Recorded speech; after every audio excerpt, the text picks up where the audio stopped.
नमस्कार, आप देख रहे हैं जवाब तो देना पड़ेगा और आपके साथ में विजेंद्र सोलंकी। अनजान पर भरोसा ना करें, यह बात बचपन से हमें सिखाई जाती है, लेकिन उम्मीद हमेशा भरोसे पर भारी पड़ती है और उसकी भारी कीमत चुकानी पड़ती है। जोधपुर में एक नाबालिग बच्ची ने ऐसे ही भरोसे की गंभीर कीमत चुकाई। दरअसल एक नाबालिग बच्ची अपने दोस्त के साथ घर से रवाना हुई। जोधपुर पहुंचे तो देर रात हो गई। एक होटल में रुकने की कोशिश की तो कोई आई कार्ड नहीं था। होटल वाले ने कमरा देने से इनकार कर दिया। हालांकि एक तरफ यह भी कहा जा रहा है कि कमरा दिया गया, लेकिन उसके बाद संचालक ने बस सलूकी की और उसके बाद वहां से भाग गए। कहा यह भी जा रहा है कि दौरान लड़की के साथ जो बस सलूकी की गई, उसके बाद वो डर गए, सहम गए, वो दूसरी जगह गई नहीं और इसलिए जोधपुर की सड़कों पर घूम रहे थे, बस का इंतजार कर रहे थे, बिना ये समझे कि आगे क्या होने वाला है। चलते चलते पावटा चौराहे पर पहुंचे तो वहां 3 लड़के मिले। भरोसा देते हैं कि कमरा भी दे दिया जाएगा और उनको ट्रेन में भी बैठा दिया जाएगा। बस यही भरोसा दोनों की जिंदगी और उस बच्ची की आबरू पर भारी पड़ा। इसके बाद लड़की और उसके दोस्त को जोधपुर के जय नारायण व्यास यूनिवर्सिटी के ओल्ड कैंपस में ले जाया जाता है। रात 1:30 से 2 बजे से सुबह तक बच्ची के साथ दुष्कर्म किया। लड़के को बंधक बनाया जाता, मारपीट की जाती और सुबह जब लोग आने लगे तो दुष्कर्मी वहां से भाग गए। पुलिस तक सूचना मिली, तीनों को पकड़ने पहुंची। पकड़ने के दौरान खबर मिली कि 3 में से 2 के पैर टूट गए और 1 का हाथ टूट गया। लेकिन बवाल तब शुरू हुआ जब कहा गया कि लड़के एबीवीपी के छात्र नेता के प्रचार के लिए आए। मेरा सवाल यह है कि क्या इस घटना को रोका जा सकता था? जैसे पावटा चौराहे से यूनिवर्सिटी के बीच में क्या पुलिसिंग नहीं थी? क्या यूनिवर्सिटी में घुसना और ऐसी वारदात को अंजाम देना वाकई में आसान है? क्या देर रात भी यूनिवर्सिटी में कोई भी घुस सकता है? और ऐसा क्यों हो रहा है कि बीते कुछ महीनों से सामूहिक दुष्कर्म की घटनाएं बढ़ी? आज बात इसी मुद्दे पर कि जो सवाल खड़े हुए हैं, इस सवालों का जवाब कोई देगा भी या नहीं।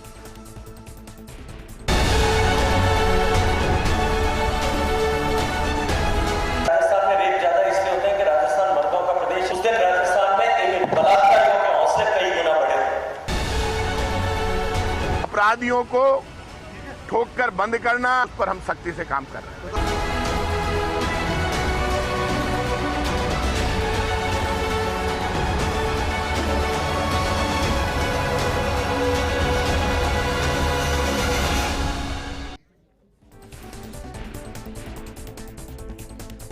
जिन दरिंदों ने दरिंदगी की वारदात को अंजाम दिया है, हम उनके नाम बता रहे हैं। उनमें से 2 है बाड़मेर का समंदर सिंह और भटम सिंह, जबकि एक ओसिया का धर्मपाल सिंह है। लेकिन तीनों के चेहरों पर काला कपड़ा पुलिस ने डाल दिया। तीनों के चेहरे नहीं देख पाए। हम पुलिस से अपील कर रहे हैं कि इनके चेहरों को बेनकाब किया जाए। प्रदेश को पता होना चाहिए कि ये दरिंदे कौन हैं, ये कैसे दिखते हैं, इनकी आंखों में रत्ती भर भी शर्म और अफसोस है भी या नहीं। इस मुद्दे पर बात करने के लिए बेहद खास पैनल हमारे साथ मौजूद है कांग्रेस नेता प्रतीक सिंह जी, बीजेपी प्रवक्ता राखी राठौड़ जी, हमारे साथ मौजूद हैं वरिष्ठ अधिवक्ता एके जैन साहब। प्रतीक, पहला सवाल आपसे। बच्ची अपने दोस्त के साथ सड़क पर घूमी, 1-1.5 घंटे घूमी, हो सकता है इससे ज्यादा घूमी। क्या कोई व्यवस्था नहीं जो पता कर सके कि भाई आप लोग इस तरीके से क्यों भटक रहे हो? दूसरा सवाल, क्या पावटा चौराहे से और यूनिवर्सिटी के बीच में कोई ऐसा नहीं जो चेक कर ले कि रात की गतिविधियां क्या है? तीसरा, क्या यूनिवर्सिटी में कोई कैसे ही घुस जाएगा और कुछ भी करेगा? देखिए, जो घटना हुई है बड़ी दुर्भाग्यपूर्ण है, इसकी जितनी निंदा की जाए उतनी कम है। लेकिन आपने जो शुरुआत की थी कि भरोसा करना गुनाह है क्या, तो वाकई में भाजपा के नेताओं पर और एबीवीपी के नेताओं पर जो भरोसा किया जा रहा है वो गुनाह है। बिल्कुल गुनाह ही है इसी बात पे। प्रूव करें कि एबीवीपी के हैं कि नहीं, इस तरह से किसी भी संगठन का नाम नहीं लेंगे वीरेंद्र जी, ये गलत बात है। ये इस बात पे मुझे ऑब्जेक्शन है वीरेंद्र जी, मैं चैलेंज करती हूं आपके चैनल के माध्यम से कि संगठन ये प्रूव करे इस बात को, वो लोग थे जुड़े हुए एबीवीपी से, कि अगर वो संगठन ये वो तो वहां चाहते हो थे, जाएगा। नहीं, सदन में मामला उठाए। नहीं बता रहा सारे, नहीं आप बीच में नहीं। प्रतीक जी, आपके सवाल को बड़ा करता हूं, हालांकि मैं इस पर राखी जी से जवाब लूंगा, लेकिन आपके सवाल को बड़ा करता हूं। क्या जोधपुर के अंदर एबीवीपी के कार्यकर्ताओं को खुली छूट है कुछ भी करने के लिए? आप सड़क पर भी कुछ कीजिए, यूनिवर्सिटी में भी कुछ कीजिए और कुछ भी कर जाइए, क्या ये छूट है वहां पर? वो उनको छूट जब मिलती है जब वो देखते हैं कि एक सांसद जो देश की बेटियां हैं, जिन्होंने गर्व से उनका राजस्थान की कानून व्यवस्था, अरे वो देखते हैं ना, वो देखते हैं, उनको वहां से बढ़ावा मिलता है कि जब हमारे नेताओं कुछ नहीं हो सकता तो हमारा क्या हो जाएगा, इसीलिए उनको बढ़ावा मिलता है। दूसरा सवाल आपका था कि यूनिवर्सिटी में के अंदर कोई भी घुस जाएगा, तो वो यूनिवर्सिटी पे जो मेन गेट है वहां से नहीं घुसे, कच्चे रास्ते से घुसे, और जो मेन गेट जो ओल्ड कैंपस है वहां पे पुलिस की चौकी है, तो इसीलिए पीछे के रास्ते से चोर रास्ता अपनाया और चोर रास्ता अपनावे। और ये मैं बीजेपी और एबीपी इसलिए बोल रहा हूं कि आप कुलदीप सेंगर देख लीजिए, आप चिन्मय आनंद देख लीजिए, आप ब्रजभूषण सिंह देख लीजिए, आप हाथरस देख लीजिए, कठुआ, उन्नाव, सारे देखिए ना, सारे बीजेपी के लोग हैं, क्योंकि प्रधानमंत्री बोलते हैं बेटी बचाओ और बेटी पढ़ाओ। क्या इन सारे सवालों के बीच में आप ये भूल जाएंगे कि भाई वहां की कानून व्यवस्था इससे चैलेंज हुई है? मैं आपसे सवाल कर रहा हूं, अगर चोर रास्ता भी वहां है, अगर चोर रास्ता भी वहां है, तो उसको बंद क्यों नहीं किया गया? बिल्कुल चैलेंज है, हम तो ये एक्सेप्ट कर रहे हैं ना। चिल्लाती रही, क्या उसकी आवाज सुनने वाला वहां कोई नहीं है? मुझे लगता है कि जो वहां की जो एसपी महोदय, महिला ही एसपी थी, उनका आप पूरा स्टेटमेंट देखते, उन्होंने बताया कि उनका मुंह बंद कर दिया गया था, चिल्लाने की कोई आवाज नहीं आई। और जब वो सुबह जब वहां पे टहलने वाले, खेलने वाले कुछ लोग पहुंचे, तो उन्होंने वो तुरंत जानकारी दी और 180 मिनट, लगभग 3 घंटे के अंदर ही आरोपियों को पकड़ लिया गया। ऐसी घटना नहीं होनी चाहिए, लेकिन होने के बाद पुलिस किस तरीके से कार्रवाई करती है। इनके चेहरों को क्यों ढका गया? क्यों राजस्थान नहीं देख सकता कि ये दुष्कर्मी कौन है? अब ये कैसे तो दिखते हैं? देखिए, उसका जवाब तो वहां का जो पुलिस महकमा है वो ही ज्यादा अच्छे से दे पाएगा कि क्यों उसको ढका हुआ है, तो मैं नहीं बता सकता। देखिए, चेहरे को ढकना तो इस मामले में अनुसंधान के लिए आवश्यक है, क्योंकि आज बहुत जरूरी, आज ये पब्लिक वॉइस है, परंतु वो जो बच्ची है वो उन मुलजिमों के नाम नहीं जानती थी, इसलिए उसकी कार्रवाई शनाख्ती कराई जाएगी जेल के अंदर, जो एक बड़ा इंपॉर्टेंट पीस ऑफ एविडेंस होगा, क्योंकि वो नामजद नहीं जानती थी और वो जो दूसरा साथी था, उसका गवाह था, वो भी नहीं जानता था, इसलिए उनका आइडेंटिफिकेशन कराना जरूरी है। और जब तक उनका जेल में आइडेंटिफिकेशन नहीं हो जाता, तब तक उनको बापर्दा, जिसको बापर्दा कहा जाता है लीगल टर्म्स में, वैसा रखा जाएगा। और उसके बाद वो खुले उनके फोटो और सब चीज सार्वजनिक कर जाए, क्योंकि अगर वो भी उनके फोटो सार्वजनिक हो जाते तो कोर्ट में जब ट्रायल चलती तब उनका आइडेंटिफिकेशन वो पर क्वेश्चन उठ जाते, क्योंकि भाई इनको तो अखबार में फोटो छप गई थी, इसलिए गलत फंसा दिया गया। इसलिए अनुसंधान की दृष्टि से जब तक साहब जो सीसीटीवी फुटेज सामने है जिसमें बच्ची को ले जाते हुए दिखाई दिया, क्या वो एविडेंस नहीं है?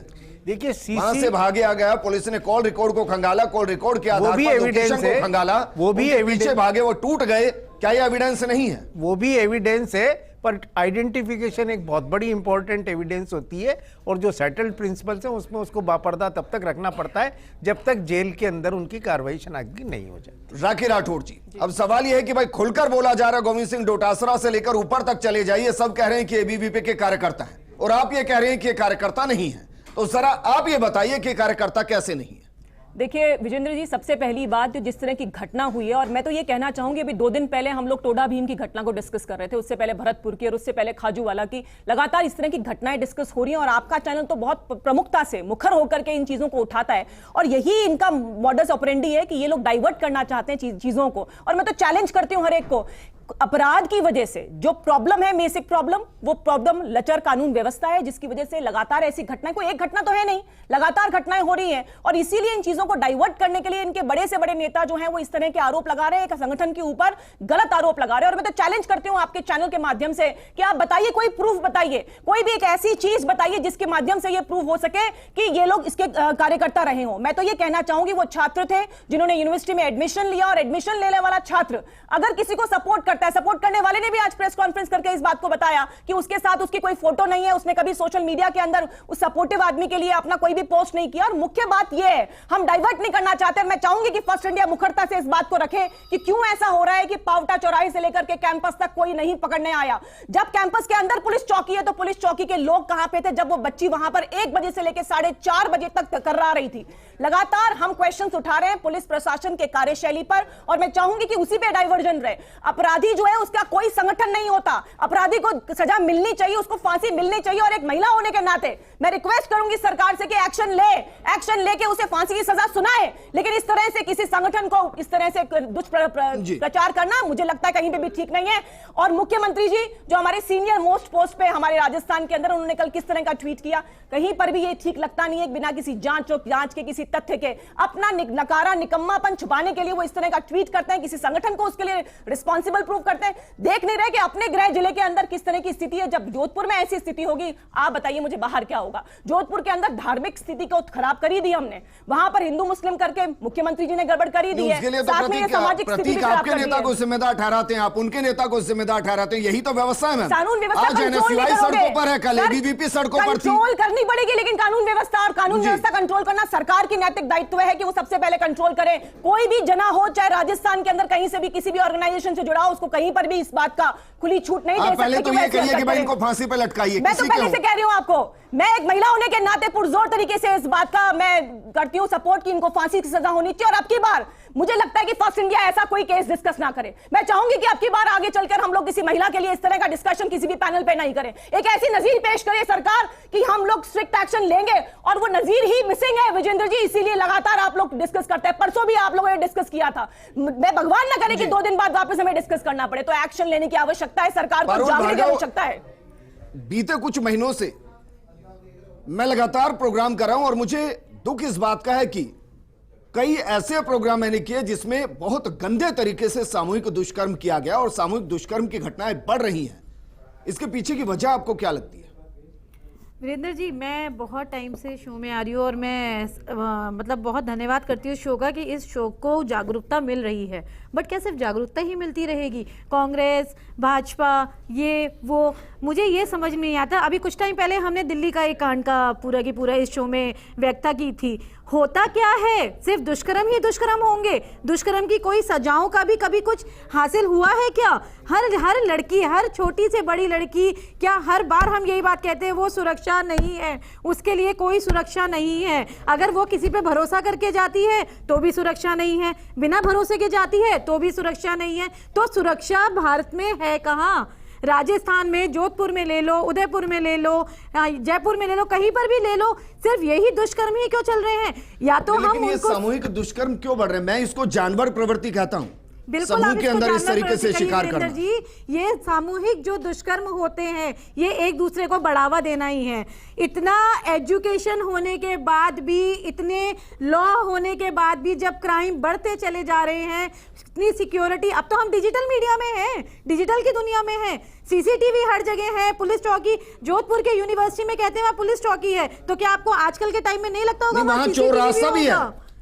ये तो अब पता चला ना, जब चोर रास्ते से दुष्कर्म हो गया बच्ची का, वहां चोर रास्ता भी है मैम।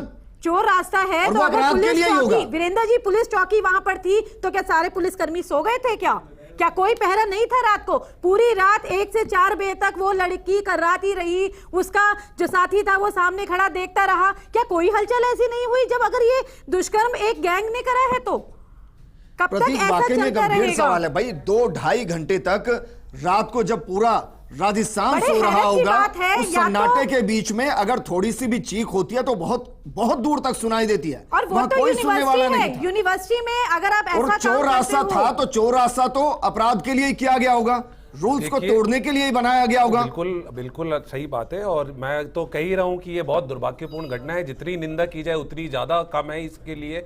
और जो चोर रास्ते की आप बात कर रहे हैं, वो अक्सर हॉस्टल्स के पीछे स्टूडेंट बना लेते हैं, फिर यूनिवर्सिटी प्रशासन बंद करता है, फिर बना लेते हैं। तो वो कब बना, क्या बना, ये तो बाद में इन्वेस्टिगेशन कैमरे की जरूरत महसूस कभी हुई नहीं। सीसीटीवी कैमरा भी लगे हुए, सीसीटीवी कैमरा से ही शिनाख्त होकर के पकड़ा गया है। दूसरा, अगर आप वहां की एसपी के अगर आप वो सुनते तो उन्होंने खुद बताया है कि उनका मुंह बंद कर दिया गया था, तो वो चिल्ला ही नहीं पा रहे थे, जिससे आवाज बाहर गई ही नहीं। क्योंकि हॉस्टल में ये प्रकरण हुआ, अगर वो चिल्लाते, अगर जिनके साथ ये हुई है, तो आस पड़ोस के लोग इकट्ठा होते।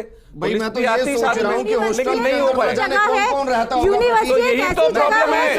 आप मुझे यही तो प्रॉब्लम है। अगर कौन घुस जाएगा? अगर कोई संगठन, अगर कल को कोई बंदूक लेकर घुस गया इस चोर रास्ते से, तो जिम्मेदारी कौन लेगा? अगर कोई संगठन उसको संरक्षण दे रहा है तो इस तरीके के अपराध हो सकते हैं। इसीलिए संगठन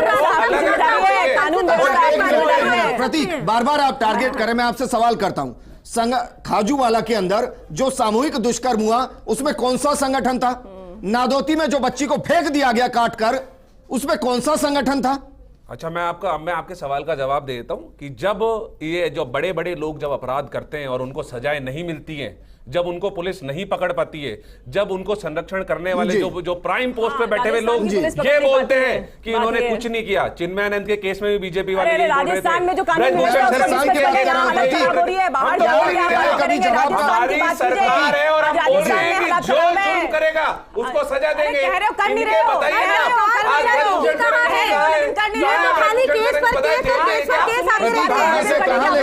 गलत चीज है। राजस्थान में अगर मैं पूछूं कि नादौती की घटना में एफएसएल की रिपोर्ट क्यों नहीं बनाई गई, इसका जवाब नहीं मिलना चाहिए। एफआईआर दर्ज क्यों नहीं की गई उसमें? सबके माफी के साथ मैं रोक रहा हूं। जोधपुर से सहयोगी राजीव गौड़ जुड़ गए हैं। राजीव, जिस तरीके से घटना घटी है उसमें कई सवाल हैं। क्या कोई गश्त व्यवस्था नहीं? क्या कोई पुलिसिंग नहीं? क्या उस चोर दरवाजे को रोकने वाला कोई नहीं? क्या यूनिवर्सिटी में एक लड़की के साथ 2.5-3 घंटे तक दुष्कर्म होता रहे और उसकी चीख पुकार को सुनने वाला कोई नहीं?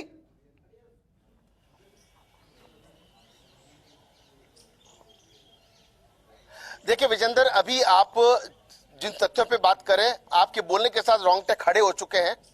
पता नहीं इस जोधपुर को किसकी नजर लगे। केवल जोधपुर में नहीं, अन्य जगह भी जिस तरीके से 7 साल की मासूम के मामले में चपरासी को गिरफ्तार कर लिया गया है, और कल जिस नाबालिग के साथ में यहां पर इसी जगह जहां पे हम खड़े हैं, उन तीनों आरोपियों को गिरफ्तार करने के साथ में जो होटल का मालिक था उसको भी गिरफ्तार कर लिया। राजीव, तस्वीरें दिखाइए। वही देखना चाहते हैं कि भाई ये कौन सी जगह है जहां से आवाज बच्ची की पहुंची नहीं कहीं तक।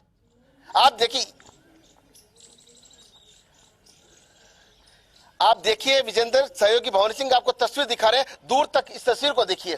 यहां से जिस तरीके से वो लड़की को यहां पर लेकर के आते हैं, और बाईं ओर देखिए पूरा मैदान खाली है, यहां कुछ भी नहीं था। लेकिन अगर कोई थे तो यहां पे मॉर्निंग करने वाले वो बाद में उनकी नजर पड़ी। लेकिन देखिए आपको निशान दिखाते हैं, वो संघर्ष जो लड़की ने किया, नाबालिग के संघर्ष के निशान अभी तक देखिए। सहयोगी भवानी सिंह आपको दिखा रहे हैं, यहाँ एफएसएल की टीम ने जिस तरीके से यहाँ पर एक निशान बना करके रखा है, यही वो जगह है जहां उसके साथ दरिंदगी हुई। लेकिन जिस तरीके से पुलिस ने तत्परता दिखाई और तीनों आरोपियों को गिरफ्तार कर लिया। आज समझिए 4-5 आदमी गिरफ्तार हो चुके हैं। लेकिन अगर बात करें इस वक्त भोम सिंह की, जिन्होंने सबसे पहले पुलिस को सूचना दी और सूचना देने के साथ में बहुत बड़ा काम किया। अगर भोम सिंह पुलिस को सूचना नहीं देते तो वो तीनों दरिंदे गिरफ्त में नहीं आते। इस वक्त भोम सिंह हमारे साथ है। भोम सिंह, क्या घटना थी? आपने सबसे पहले क्या देखा, किस तरीके से आपने पुलिस को सूचना की?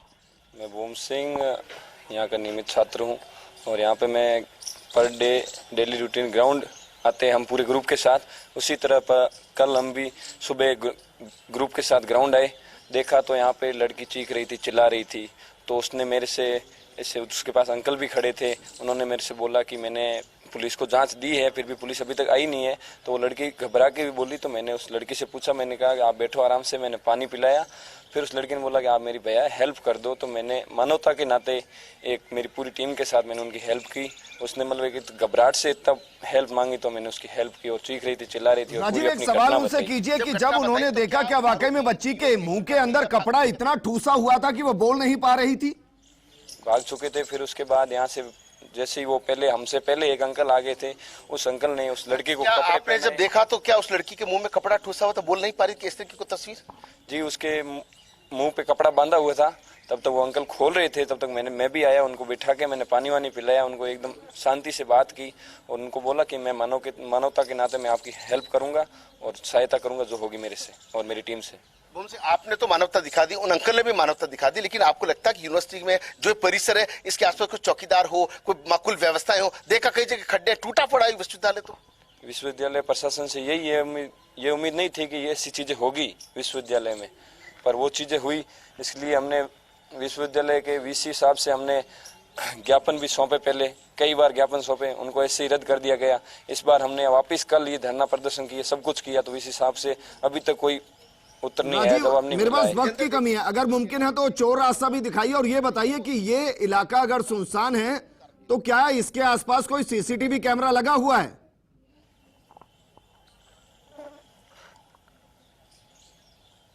निश्चित रूप से एक और मॉर्निंग वॉकर यहाँ आते हैं, यहाँ कोई सीसीटीवी है लगा? यहाँ पर कोई सीसीटीवी नहीं है। जोधपुर अपराध का शहर है और इसमें ऐसी घटनाएं होती है वो शर्मसार है। और दौड़ते दौड़ते कोशिश करते हैं कि वो आपको चोर दरवाजा दिखाते हैं कि आखिर कहां से किस तरीके से यहां से वो चोर जो है वो जहां से निकल करके आए थे। सहयोगी भवानी सिंह आपको दिखा रहे हैं, आपको देख करके हैरान हो जाएंगे कि आखिर किस तरीके से यहां से वो उस युवती को लेकर के यहां पर आए थे। और देखिए कि ये देखिए यहां जिस तरीके से दौड़ रहे हैं हम, उसके आगे पीछे एक बहुत बड़ा सा होल है जहां रेलवे की पटरी जाती है। उस पटरी से बदहवास तरीके से उस दोनों नाबालिग को लेकर के यहां पर पहुंचे। और ये देखिए आप तस्वीरों के अंदर ये तस्वीर देखिए, सुराख, ये सुरक्षा में सुराख देखिए, ये देखिए ये जो सुराख है ये अपने आप में हैरान करने वाला है। कहां से वो आए थे, किस तरीके से, ये देखिए, ये अपने आप में एक चौंकाने वाला सच। ऐसे में इस तरह की वारदात तो होगी ही होगी। और देखिए सामने जितने भी असामाजिक तत्व भी कहे जा सकते हैं, कुछ जो लोग हैं इधर नहाते भी हैं। अब देखिए कहां से कैसे आए होंगे। जी विजेंद्र। राजीव शुक्रिया तस्वीरें दिखाने के लिए और ये वहां से समझाने के लिए कि ये चोर रास्ता कोई एक दिन में बनाया गया नहीं है। ये वहां से निकलने का, कैंपस में घुसने का एक चोर रास्ता वो है जो लगभग परमानेंट है।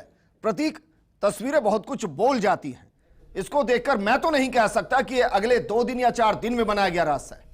नहीं, बिल्कुल ये 2-4 दिन में बनाया हुआ रास्ता नहीं है, लेकिन ये बहुत ज्यादा सुलभ रास्ता भी नहीं है। आप देखेंगे जिस तरीके से, और जो अगर वीसी के पास में इस चीज का ज्ञापन है कि इस तरीके की कोई चीज चल रही है, तो मेरे ख्याल में वीसी महोदय को इस पे कार्रवाई करनी चाहिए। और वहां सीसीटीवी भी नहीं है। हाँ बिल्कुल, वीसी महोदय को इस पे कार्रवाई करनी चाहिए कि अब वो तो पुलिस प्रशासन जब आगे अपनी कार्रवाई करेगा तो वीसी अपना स्टेटमेंट देंगे, बताएंगे कि क्यों ये रास्ता खुला हुआ है या क्यों अभी तक सीसीटीवी नहीं लगा हुआ। मेरे ख्याल में लगातार जो हमारे एनएसयूआई की विंग है उन्होंने लगातार ज्ञापन दिए हैं कि वहां पे कैमरे ये कहा जा रहा है चिल्ला चिल्लाकर के एबीवीपी के हैं। मेरे लिए तो ये दरिंदे हैं, 100% फर्क ही नहीं पड़ रहा कि ये कौन है। 100%। लेकिन फिर भी अगर ये कहा जा रहा है तो 2-4 सबूत तो होंगे ना, 2-4 फोटो तो होंगे कि ये देखिए इस नेता के साथ रहा, ये देखिए इसका आई कार्ड रहा, ये यहां पर दिखाई दिया, इसने इसकी सदस्यता ली, कुछ तो होगा। 2-4 नहीं, बहुत सारे फोटोज, बहुत सारे सबूत आपके सामने आ जाएंगे। जैसे उदयपुर की घटना हुई थी जब कन्हैया लाल जी की, तब भी यही कह रहे थे कि नहीं है फोटो, नहीं है फोटो, फिर फोटो सामने आ गए कन्हैया लाल जी के में भी। तो आप समय रखिए, अभी और 2-4 दिन बाद डिबेट तो सारे सबूत सामने आ जाएंगे कि एबीपी से जुड़े हुए हमारे साथ रिटायर्ड आईपीएस अधिकारी दिलीप जाखड़ साहब जुड़े हैं। दिलीप जाखड़ साहब, अफसोस ये होता है कि दुष्कर्मी दुष्कर्म करने से पहले पल भर भी नहीं सोचता, लेकिन उसको सजा तक पहुंचाने के लिए हमें कई सालों तक संघर्ष करना पड़ता है। क्या ये नाइंसाफी नहीं है? थैंक यू विजेंद्र जी। जी, मेरी आवाज आ रही है सर? बिल्कुल आ रही है सर। सबसे पहले तो मैं आपको और इस पार्टिसिपेंट्स को धन्यवाद देना चाहूंगा कि उन्होंने इस सेंसिटिव वारदात के बारे में इतनी विस्तार से चर्चा की। कुछ मुद्दे जो कानून व्यवस्था से जुड़े हुए हैं उस पर मैं अपनी राय देना चाहूंगा। जी, हम एक संस्था से जुड़े हुए हैं, society of law of land. इसके अध्यक्ष के रूप में मैं कुछ मैसेज भी देना चाहूंगा। जैसे कॉलेज के छात्र यूनियन चुनाव से जुड़ी हुई ये घटना बताई जाती है, और इसमें अभी ये चर्चा आई है कि एक चोर रास्ता भी बनाया गया था, और इसके बारे में कॉलेज और यूनिवर्सिटी को ये संज्ञान लेना चाहिए। और चुनाव में इस तरह की वारदात और देर रात तक वो कहाँ प्रचार कर रहे थे, क्या ऐसी जरूरत आई, इस तरह को अनुशासित करना जरूरी है। दूसरी बात यह है कि होटल वाले ने जो अपनी ड्यूटी न निभा के वो खुद भी इस तरह की गलत हरकत की, उसकी ड्यूटी थी कि वो पुलिस को सूचित करता, और अगर ऐसा होता तो शायद उसको नारी निकेतन में या बच्ची को कहीं सुरक्षित जगह भेजा जा सकता था, ये वारदात टल सकती थी। पुलिस को ये चाहिए कि वो होटल ढाबे वाले और ठेले वालों को पाबंद करे कि इस तरह की घटना, जैसे पावटा ऐसा चौराया है जो रात भर वहां चहल पहल रहती है, तो अगर वो बच्ची और उसके दोस्त जो भी उसके साथ था उनको भी सावधान रहना चाहिए। ये सिर्फ उनके लिए ही नहीं, हम सब के लिए है कि हम अपनी सर, इसलिए मैंने ओपनिंग लाइन में दिलीप जी कहा था कि भाई भरोसा करना कभी कभी हानिकारक होता है, घातक होता है, और वो हुआ यहाँ। लेकिन बतौर रिटायर्ड आईपीएस सर, मैं आपसे जानना चाह रहा हूं कि जितने सबूत इस पूरे केस के अंदर हैं, क्या कोई ऐसा आपको इसमें लू पॉइंट दिखाई दे रहा है जिसकी वजह से सजा कम हो जाए या बच निकले? देखिए, इसमें जो पॉक्सो है, protection of children from sexual offence, इसमें बहुत प्रभावी कार्रवाई है, लेकिन अब वो प्रभावी कार्रवाई को कितनी हद तक फॉलो किया जाता है, हम अपनी सोसाइटी की तरफ से पुलिस अधिकारियों को ये मैसेज देना चाहेंगे, रिक्वेस्ट करना चाहेंगे कि वो इस प्रावधानों की पूरी गहराई से इसकी पालना करे। और अगर उसकी पालना 164 के बयानों से लेके और जो जिन लोगों ने बचाया है और इस तरीके से क्या ट्रेस आउट हुआ है, डॉग स्क्वाड से कैसे मुलजिमों तक पहुंचे हैं, उनको अगर सही तरीके से सबूतों की एक माला पिरोई जाए तो वो मुलजिम बच नहीं सकते। ठीक है दिलीप जी, आप हमारे साथ बने रहिए। ए.के. जैन साहब हमारे साथ हैं। ए.के. जैन साहब, हमने आजादी से लेकर और अब तक कई संशोधन देखे हैं, कानूनों में कई बदलाव देखे हैं, जो इस तरीके की घटनाएं हैं जिनको अगर मैं rarest of the rare case में भी डाल दूं तो भी गलत नहीं।